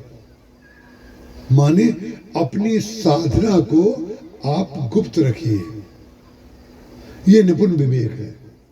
अपने को उजागर करेंगे तो परिणाम क्या होगा? आपकी जो अंदर की जो वृत्ति है उसको दूसरा व्यक्ति समझ लेगा और उसका वो व्यक्ति लाभ उठा लेगा और आप अपने को दिखाने में रह जाएंगे। अपने गुण को छुपाइए, अपने गुण को छुपाना चाहिए, और जब छुपाएंगे तो गुण बढ़ेगा, और गुण बढ़ेगा तो आप उसका विस्तार करेंगे, और गुण का प्रदर्शन करेंगे तो गुण कम होंगे। गुण का प्रदर्शन नहीं किया जाता है, गुण का उपयोग किया जाता है। गुण का उपयोग किया जाता है तो वो तीसरा जो है उसने देख लिया कि हमने ऐसा ऐसा देखा है। हनुमान जी महाराज आए हुए हैं, सपने बानर लंका जारी। हनुमान जी महाराज को आश्चर्य हुआ कि त्रिजटा कह रही है जो मैं आपसे कह रहा था कि हनुमान जी महाराज सीधे जाकर के अंगूठी नहीं दे रहे हैं। ये हनुमान जी का निपुण विवेक है, ये परम विवेक है हनुमान जी महाराज का। यदि सीधे अंगूठी दे देते तो एक तो सीता जी डर जाती बंदर को देख करके, और जो हुआ वो हनुमान जी महाराज देख नहीं पाते। जो ही हनुमान जी महाराज अशोक वाटिका में वृक्ष के ऊपर जाकर के बैठे और सोचने लगे, करे विचार करो का भाई। हनुमान जी महाराज सोचने लगे, तरु पल्लव मोह रहा लुकाई, करे विचार करो का भाई। माने कार्य करने से पहले, कार्य को परिणाम देने से पहले विचार का आश्रय जरूर लेना चाहिए। जब आप विचार का आश्रय लेते हैं तो भगवान को अपना कार्य करने का समय देते हैं, और जो व्यक्ति विचार का आश्रय नहीं लेता है, अपने ढंग से कार्य करना चाहता है, तो भगवान का कार्य नहीं हो पाता और हमारा कार्य प्रदर्शन के रूप में दिखाई देता है जो मिथ्या होता है। हनुमान जी महाराज तरु पल्लव एक पत्ते में की आड़ में बैठ गए। तरु पल्लव मोर रहा लुकाई, लुकाई माने छोटे से बन करके बैठ गए और झांक करके देख रहे हैं, झांक करके देख रहे हैं। तेई अवसर रावण ता आवा, संग नारी बहु किए बनावा, बहु विधि खल सीते समझावा, सामदान भय भेद दिखावा। ये सारा का सारा जो हो रहा है ये भगवान की लीला है, और भगवान की लीला भगवान अपने भक्त को दिखाना चाहते हैं। और भगवान के भक्त के अंदर यदि असीम धैर्य ना हो, असीम धैर्य ना हो, तो भगवान की लीला में अगर कहीं वो अपने व्यक्तित्व का, अपने अहम का प्रवेश कर देगा तो परिणाम क्या होगा? यदि हनुमान जी महाराज जाते ही ऊपर से कूद पड़े होते तो रावण उसी समय आ रहा है, तो रावण से जो मिलना है हनुमान जी महाराज का सीता जी के सामने हो जाता है। और जब सीता जी के सामने हनुमान जी और रावण का मिलना हो जाता तो बिल्कुल निश्चित था कि जो युद्ध राम ने लड़ा वो युद्ध हनुमान जी को लड़ना पड़ता, हनुमान जी को लड़ना पड़ता। क्योंकि फिर वो राम कथा थोड़ी होती, वो तो हनुमत कथा होती। हनुमत कथा, हनुमान जी रावण को मारते, और रामायण का उद्देश्य ये है ही नहीं कि हनुमान जी रावण को मारे। रामायण का उद्देश्य तो ये है, जामवान जी महाराज ने जाते समय हनुमान जी से कह दिया था कि तुमको केवल इतना करना है कि भगवान राम की सुधि सीता जी को दिलानी है और सीता जी की सुधि श्री राम को दिलानी है। इससे ज्यादा कुछ मत करना, इससे ज्यादा करोगे तो रामायण नहीं बनेगी, हनुमानायण बन जाएगा। अच्छा कार्य करने की भी विधि होती है, अच्छा कार्य करने का भी समय होता है, अच्छा कार्य करने की भी मात्रा होती है। मात्रा, विधि और समय। आप लोग मशीनों के साथ कार्य करते हैं, कितने प्रकार का मटेरियल गरम गरम बड़े बड़े जो बने हुए टैंकर आपके, उसमें उबालते हैं, फिर ठंडा करते हैं, कितना ठंडा करना है, कितना नहीं करना है, कितना गर्म टेम्परेचर लेकर के वो धागा बनेगा, सब कुछ आप जानते हैं। तो आपको जब सब कुछ मालूम है, जो इसके इंजीनियर होंगे, हो सकता है यहाँ भी उसके जानकार बैठे हो इंजीनियर, उसका कारण क्या है, कहाँ पर वस्तु को गलाया जा रहा है, कहाँ पर वस्तु को, गली हुई वस्तु को ले जाया जा रहा है, और कहाँ पर गली हुई वस्तु को ले जा करके किसी जगह इकट्ठा किया जा रहा है, और कौन किसी खास प्रकार का टेम्परेचर दे करके, ना बहुत गर्म, पहले बहुत गर्म था, लेकिन जब हम उसको बिल्कुल अंतिम रूप में बनाने जा रहे हैं तो ना बहुत गर्म ना बहुत ठंडा, बीच का मार्ग बना के तब वो किसी रूप में निकलता है, और जब निकलता है तो बिल्कुल ठंडा होकर निकलता है। उसका कारण क्या है, कार्य करने की पद्धति जो होती है वो परिणाम से बिल्कुल विपरीत होती है। जिस धागे को संसार में खरीदा जाता है वो धागा ठंडा होता है, लेकिन उस ठंडे धागे को बनाने की विधि जो है बहुत विचित्र है। कितनी मशीनें प्रातः काल हम घूमते हैं तो उनमें से आवाजें आती रहती हैं, धुआं निकलता रहता है, भाप निकलती रहती है, ये क्या है, उसकी प्रक्रिया है। उस प्रक्रिया से सबको गुजरना पड़ेगा, गर्म होना पड़ेगा, ठंडा होना पड़ेगा, पतला होना पड़ेगा, बारीक होना पड़ेगा, और अति बारीक होना पड़ेगा। अति बारीक, जब अति बारीक हो जाता है तब वो धागा बनता है। अति लघु रूप धर्यो हनुमाना, पैठा नगर सुमिर भगवाना। जब तक आप किसी भी कार्य को ठीक ढंग से प्रोसेस नहीं करेंगे तो सीता जी का कार्य तो दूर रहा, भगवान का कार्य तो दूर रहा, धागा भी नहीं बनेगा। एक गलती भी अगर हुई तो धागा टूट जाएगा। तो आपको मशीन को रोक करके उस धागे को ठीक करके उसको घुमा के बांधना पड़ेगा और फिर से चलाना पड़ेगा। जब छोटी छोटी चीजों में भी प्रोसेस का तरीका होता है तो जीवन निर्माण में प्रोसेस का तरीका क्यों नहीं होगा। हनुमान जी महाराज वहां जाते हैं, उन्होंने देखा कि रावण आया। रावण ने आकर के सीता जी को लोभ दिखाया, लोभ दिखाया। और ये क्या लोभ दिखाया कि तुम मेरी बात मान लो, मैं तुम्हें अपनी पटरानी बना दूंगा।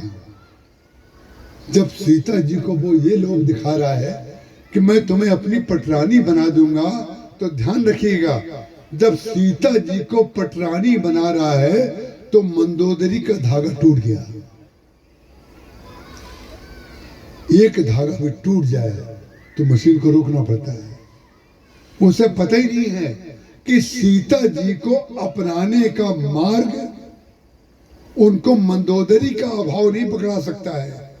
मंदोदरी को पकड़े रहोगे तो ही सीता जी पकड़ में आएंगी। ये बात रावण को नहीं, संसार के किसी भी व्यक्ति को पता होना चाहिए कि जो आपको प्राप्त है, जो आपको दिया गया है, उसकी भावना का खंडन करेंगे तो जो आप चाहते हैं वो आपको कभी नहीं मिलेगा। जो मंदोदरी की भावना को तोड़ रहा है वो रावण लंकापति जरूर हो सकता है। ध्यान रखिएगा, युद्ध बाद में हुआ भगवान राम के साथ, युद्ध तो बहुत बाद में हुआ, लेकिन मंदोदरी विधवा पहले हो गई। विधवा पहले हो गई कैसे? अरे रावण तो जिंदा है, विधवा तो उसको कहते हैं जिसके पति की मृत्यु हो गई हो। बोले नहीं, शरीर से तो मंदोदरी जिंदा है, लेकिन जिंदा और मुर्दा का अंतर हृदय से होता है। जिसका हृदय बंद हो गया उसको मुर्दा कहते हैं। परिणाम क्या हुआ? जब मंदोदरी ने देख लिया इतनी रानियां तुम्हारे होते हुए भी जो जगत बंद माता हैं उनको भी तुम अपनी पटरानी बनाना चाहते हो, तब अनुचरी करो उपन मोरा, एक बार बिलोक मम ओरा। तब सीता जी ने तृणधरी ओट कहत वैदेही, एक तिनका उठा लिया। जब तिनका उठाया सीता जी ने तो तिनका इसलिए उठाया, हनुमान जी महाराज देख रहे हैं ऊपर बैठे हुए। तरु पल्लव मोह रहा लुकाई, करे विचार करो का भाई। कितना असीम धैर्य हनुमान जी में रहा होगा कि इतना दुर्व्यवहार सीता जी के साथ रावण कर रहा है। ये हनुमान जी का राम निष्ठा है, नाम निष्ठा है, रूप निष्ठा है, लीला निष्ठा है, धाम निष्ठा है। चारों प्रकार की निष्ठाएं हनुमान जी कर मूर्तिमान हैं। उनको ये विश्वास है कि जो भी हो रहा है ये सब राम जी की इच्छा से हो रहा है। जामवान जी ने कह दिया था कि तुम केवल सीता जी को राम जी की सुधि सुना के आओगे, बाकी सब कार्य भगवान करेंगे। जामवान जी महाराज जो कुछ नहीं कर सकते थे, सबसे वृद्ध थे, उसने सब कुछ करने की विधि बता दी। जो आपके परिवार में कुछ नहीं कर सकता है उसको कुछ नहीं करने वाला मत मान लीजिएगा। जो कुछ नहीं कर सकता है, हो सकता है आप उसके चरणों को प्रणाम करें, उससे पूछें मेरे ऊपर ये विपत्ति है, वो आपको सब कुछ करने का मार्ग बता दे, जिसको युक्ति कहा जाता है। जुगति विभीषण सकल सुनाई, चले उपवन से विदा कराई। वो ही बात हनुमान जी महाराज ने जामवान जी ने कह दिया, ध्यान रखना तुम्हें केवल एक ही कार्य करना है, राम जी की सुधि सीता जी को देनी है और सीता जी की सुधि राम जी को देनी है। इससे ज्यादा कुछ मत करना, बाकी सब कार्य भगवान करेंगे। सामर्थ्य होते हुए हनुमान जी के अंदर कितना असीम विश्वास जामवान जी के प्रति रहा होगा, कल्पना करिए। हनुमान जी महाराज के अंदर तो इतनी शक्ति थी जो आपने किष्किंधा कांड में पढ़ी है। क्या पढ़ी है? उन्होंने स्वयं कहा था, सिंहनाद कर बारही बारा, लीलों नागों जल निखारा, सहित सहाय रावण मारी, आनो यहाँ त्रिकूट उपारी। मैं एक क्षण के अंदर जितनी देर में सरसों का दाना खोलते हुए कड़ाह में फूटता है, मैं उतनी देर में सारी लंका को जीत करके, रावण को मार करके और त्रिकूटाचल पर्वत को, तीनों पर्वतों को उठा करके राम जी के सामने ला सकता हूँ। लेकिन जामवान जी ने कहा तुम ये कर सकते हो लेकिन करना मत। कितनी बड़ी बात है। जो सब कर सकता है उससे कहा जा रहा है तुम करना मत, और जो कह रहा है कि करना मत उसके चरणों में वो प्रणाम कर रहा हो। कितनी बड़ी बात है। जो सर्व सामर्थ्यवान हनुमान जी महाराज हैं और वो जो असमर्थ जामवान जी हैं जो अब कुछ नहीं कर सकते, उनकी बात पर विश्वास कर रहे हैं। ये प्रोसेस है, ये राम राज्य बनाने की प्रक्रिया है।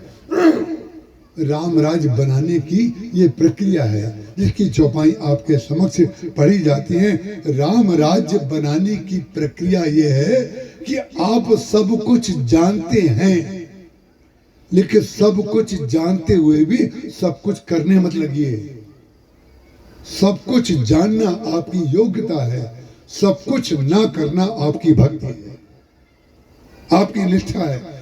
जामवान जी ने कहा इतने ही करो तात तुम जाई सीते सुधी। सीता जी की सुधी आप राम जी को सुना दीजिए और राम जी की सुधी आकर के सीता जी को सुना दीजिए। जब आप इस प्रक्रिया को करेंगे तो इसमें दो कार्य बता दिए, एक आदि और एक अंत, और मध्य में तुम्हें जाना है। तो आदि और मध्य, इधर राम जी, इधर सीता जी। लंका के इस पार राम जी हैं, इस पार सीता जी हैं। बोले राम और सीता को मिलाना है तो बीच को तोड़ना पड़ेगा, बीच को तोड़ना पड़ेगा। जैसे भगवान राम ने तेई क्षण राम मध्य धनु तोड़ा, भगवान राम ने मध्य से धनुष तोड़ दिया, तो जामवान जी महाराज आज हनुमान जी से कह रहे हैं ध्यान रखना मध्य को तुमको भी तोड़ना पड़ेगा। और मध्य को तोड़ना क्या है कि आप क्या क्या कर सकते हैं इसको भूल जाओ। ये बहुत बड़ा त्याग है। हम क्या क्या कर सकते हैं उसको भूल जाना और भगवान क्या क्या करा रहे हैं उसको करना। यही है तेईक्षण राम मध्य धनु तोड़ा। भगवान राम ने मध्य को तोड़ दिया, माने हम ये करेंगे, हम ये करेंगे, हम ये करेंगे, हम ये कर सकते हैं। जब तक ये बना रहेगा तब तक धनुष नहीं टूटेगा। और हनुमान जी महाराज को जामवान जी ने कहा, कर तो तुम सब कर सकते हो, लेकिन ध्यान रखना, तब अगर तुम जो कर सकते हो वो सब कर दोगे तो रामायण नहीं बनेगी, हनुमानन बन जाएगा। राम के नाम की रामायण नहीं बनेगी, फिर हनुमान जी के नाम की रामायण बन जाएगी। परिणाम क्या हुआ, जब रावण ने तरह तरह से सीता जी को कष्ट दिया और जब रावण चला गया, तब हनुमान जी महाराज ने पहले भगवान की कथा उनको सुनाई। और कथा सुनाने के पश्चात सीता जी के अंदर विश्वास पैदा किया, भरोसा पैदा किया। जब विश्वास और भरोसा और संतोष दे दिया, भरोसा पैदा किया, विश्वास पैदा किया और वो संतुष्ट हो गई, संतोष दे दिया। मन संतोष सुनत कपिबानी, भगत विवेक बिरत नैसानी।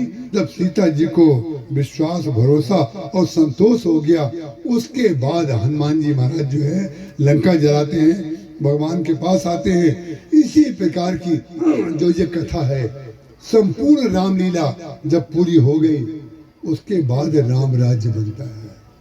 राम राज्य जब बन गया, तब वशिष्ठ जी महाराज ने जितनी योग्यताएं हैं, हनुमान जी ने अपनी योग्यता को भगवान के चरणों में तिरोहित कर दिया। लक्ष्मण जी ने अपनी योग्यताओं को भगवान के चरणों में तिरोहित कर दिया। भरत जी ने अपनी योग्यताओं को भगवान के चरणों में तिरोहित कर दिया। शत्रुघ्न जी ने मौन रह करके अपनी योग्यताओं को भगवान के चरणों में तिरोहित कर दिया। जब सब लोग अपनी योग्यता छोड़ करके भगवान के गुणों का चिंतन करते हैं, भगवान की स्मृति करते हैं, तो राम राज्य बनता है। जब तक अपनी शक्ति की स्मृति बनी रहेगी, हमने ये किया, तो संसार में लोग आएंगे और चाहते जाएंगे। लेकिन भगवान का जो भक्त होगा, वो एक बार भी ये नहीं कहेगा हमने ये किया, केवल भगवान ने किया। तो भगवान ने किया, ये स्मृति अंत में जाकर के वशिष्ठ जी कहते हैं, राम राज्य बनने के बाद, नाथ एक बर मांगो, राम कृपा कर देव, जन्म जन्म प्रभु पद कमल।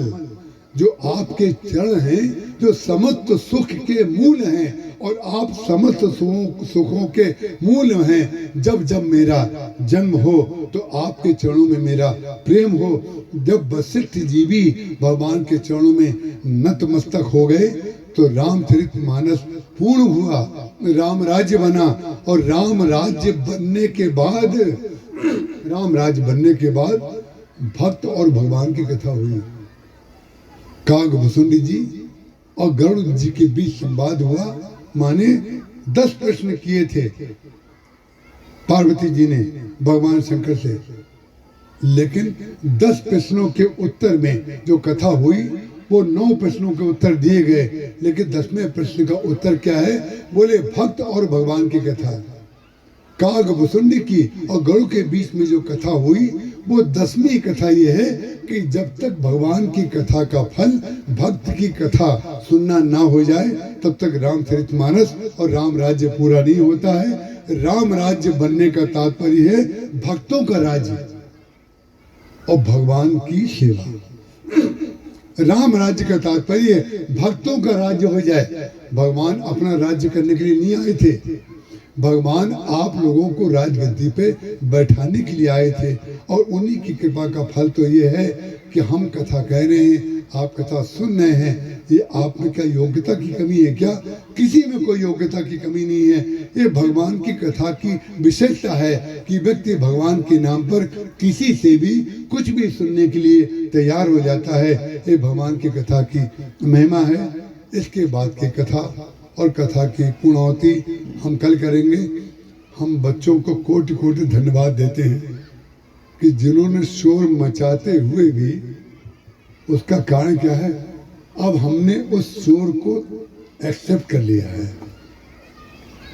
देखिए, जब तक स्वीकार नहीं करेंगे तब तक प्रतिकार करेंगे, और प्रतिकार करेंगे तो कार्य में बाधा आएगी। हमने स्वीकार कर लिया कि भाई इतना तो होगा, इतना तो स्वीकार करना पड़ेगा, क्योंकि ये सब बच्चे कोई एक्सपोर्ट होकर के थोड़ी आए हैं। जितने अंदर हैं उन्हीं के बच्चे तो बाहर खेल रहे हैं, जितने अंदर दिख रहे हैं उन्हीं के तो बच्चे बाहर खेल रहे हैं, और जो बाहर खेल रहे हैं वो इन्हीं के तो अंदर थे। ये कहीं बाहर से तो आए नहीं है। तो आप ही का तो दान प्रतिदान है, तो आप ही का तो प्रतिफल कुछ यहाँ बैठा हुआ है और देखो हेड बैठा हुआ सुन रहा है, सुन रहा है। वाह वाह, क्या हमारी कथा, पूरे समय शोर मचाओ, उसके बाद अंत में आकर के आरती करने के लिए हम चाहते हैं कि तुम जीवन पर्यंत ऐसे आनंद से खेलते रहो, तुम्हारी मुस्कुराहट कभी कम ना हो और आपका लक्ष्य कभी खंडित ना हो, बच्चों की मुस्कुराहट कम ना हो और आपका जो उद्देश्य है, आपका लक्ष्य है, वो कभी खंडित ना हो। इसके बाद की चर्चा और कथा की समाप्ति हम कल करेंगे। आपसे हमारा निवेदन एक है कि हमारे जो बच्चे तो अपने आनंद में रहते हैं, अपने नायक जी संभवतः ये बस की व्यवस्था नायक जी करते हैं, तो आज हम व्यवस्थापक और जो व्यवस्था का लाभ लेने वाले दोनों के सामने एक बात कह दें कि दोनों बसों को 10 मिनट पहले चला दीजिए, और आप लोगों का घर का जो काम हो वो थोड़ा 10 मिनट पहले निपटा दीजिए, तो हम जब आए तो हमें चश्मा उठा के ना देखना पड़े कि पूरे आ गए कि नहीं आ गए। पहले एक बस आई है, अब दूसरी आने वाली है, ये टेंशन हमको मत दिया करिए। उसका कारण क्या है, कम से कम शुरू से ही लोग आ जाएं तो ज़्यादा अच्छा लगता है।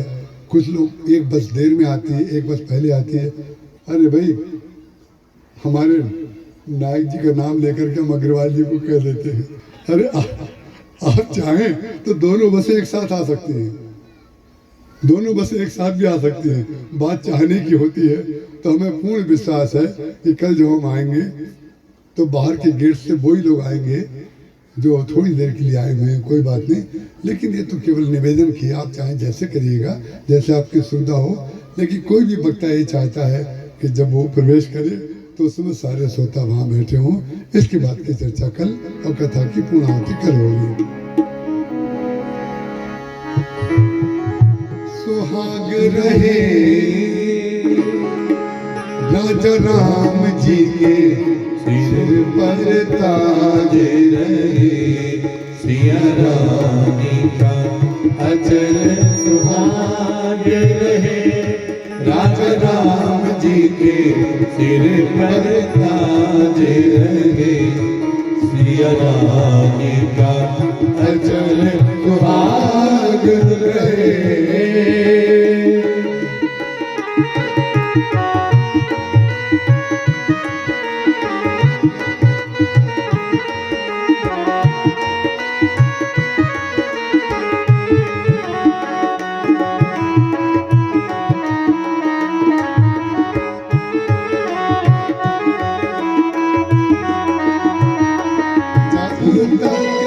पृथ्वी शीश रहे, जब तक पृथ्वी शीश रहे, गंगा यमुना की धार बहे, गंगा यमुना की धार बहे, नभ में शशि सूर्य प्रकाश रहे, नभ में शशि सूर्य प्रकाश रहे, कब तक यह बालक बना रहे, कब तक यह बालक बना रहे, सिया रानी का अचल सुहाग रहे, राजा राम जी के सिर पर ताज रहे,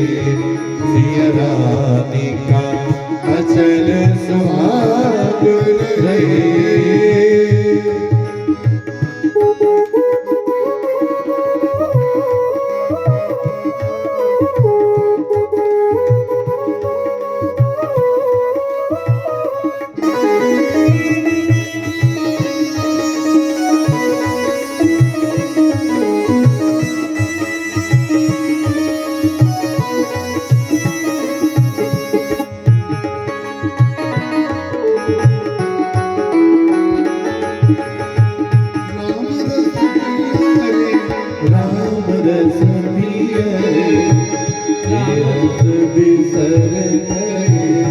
रस सोहे, ये रस बिसर गए रस मोहे।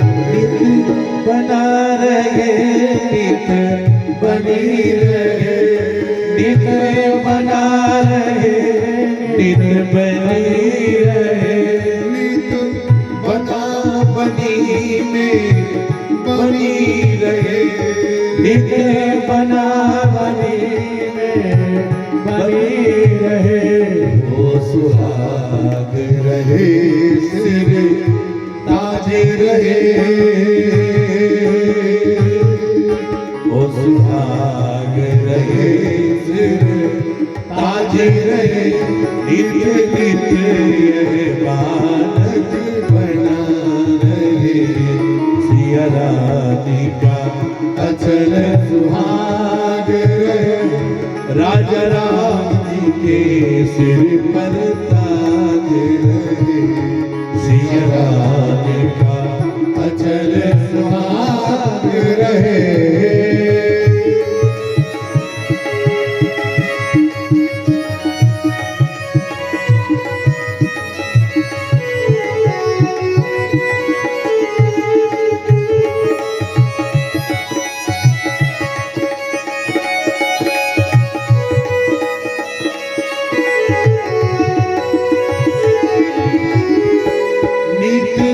कनक बिहारी विराज रहे, कनक बिहारी विराज रहे।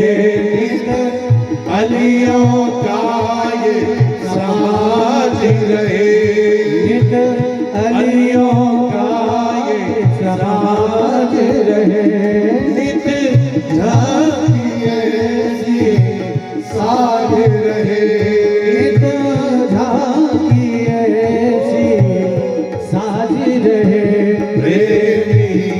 जन का बड़ भाग रहे, प्रेमी जन का बड़ भाग रहे। सिया रानी का अचल सुहाग रहे, राजा राम जी के सिर पर ताज रहे, राजा राम जी के सिर पर ताज रहे, राजा राम जी के सिर पर ताज रहे।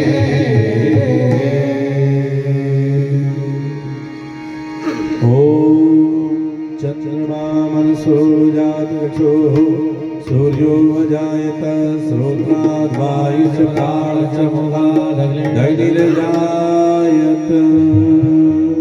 आनंद कल्द कौशल्यानंदन राम के, जनक लली के प्राणनाथ श्री राम के। आनंद कंद कौशल्यानंदन राम की, जनक लली के प्राणनाथ श्री राम की। परम शांत विश्राम राममय, रामायण तुलसी की, रामायण तुलसी की। ये उमारमण का नाद कथा है, रामचंद्र सिया पिया की, रामचंद्र सिया पिया की। आनंद कल्द कौशल्यानंदन राम की, जनक लली के प्राणनाथ श्री राम। आनंद कल्द कौशल्यानंदन राम की, जनक लली के प्राणनाथ श्री राम की। ज्ञान कान वीणा वादिनी, गंगा जमुना संगम सी, गंगा जमुना संगम सी। ये काग भूषुति और पक्षी राज के, अंतर मन तुलसी सी, ये अंतर मन तुलसी सी। आनंद कल्द कौशल्यानंदन राम की, जनक लली के प्राणनाथ श्री राम। आनंद कल्द कौशल्यानंदन राम की, जनक लली के प्राणनाथ श्री राम की। ये भरद्वाज और याज्ञवल्क्य की लेखनी है स्मृति सी, ये लेखनी है स्मृति सी। ये ज्ञान खंड ये कर्म योग, ये प्रेम भक्ति भक्तन सी। लीजिए प्रेम भक्ति भक्तन सी आनंद कल कौशल्यानंद राम की जनक लली के प्राणनाथ श्री राम की आनंद कल कौशल्यानंद राम की जनक लली प्राणनाथ श्री राम। ये श्रुति है निश्चित रामचंद्र के वेद तत्व अमृत सी ये वेद तत्व अमृत सी ये कलातीत ये गुणातीत ये निधि विधि है जीवन सी ये निधि विधि है जीवन सी आनंद कल कौशल्यानंदन राम की जनक लली के प्राणनाथ श्री राम की आनंद कल कौशल्यानंदन राम की जनक लली के प्राणनाथ श्री राम की ये भरत शत्रुघ्न लखन लाल हनुमंत कथा श्वासन की हनुमंत कथा शासन की ये स्मृति है ये किस्मत है किंकर के जीवन धन सी किंकर के जीवन धन सी आनंद कल कौशल्यानंद राम की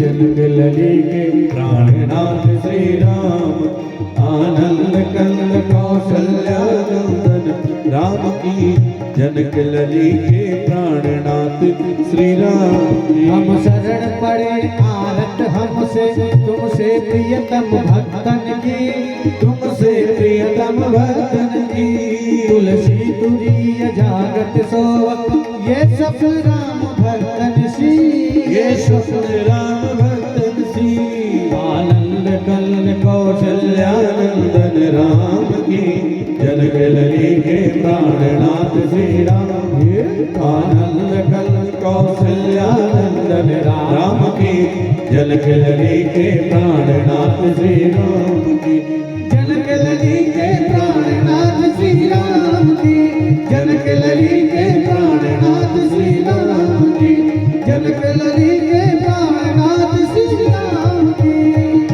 कर्पूर गौरम करुणावतारम संसार सारम अजिंदारम सदा वसंतम मध्यारविंदे भवम भवानी सहितम नमामि लोकाभिराम पुराणं गधीरं राजीव लेखनं सनातन कालकल्पं करुणाकरं श्रीरामचन्द्रं शरणप्रपद्ये मनोजवं मार्गतुल्यवेगं जगद्देवं बुद्धिप्रदां वरिष्ठं वातात्मवान् श्रीरामचन्द्रं शरणप्रपद्ये त्वमेव माता च पिता त्वमेव बन्धु च सखा त्वमेव विद्याधर्मं त्वमेव सर्वं मम देव देव बोले श्याम रामचंद्र भगवान की पवन सुत हनुमान की उमापति महादेव की सदगुरुदेव भगवान की स्वामी तुलसीदास जी महाराज की गंगा मैया की नर्मदा मैया की जय जय सीताराम हर हर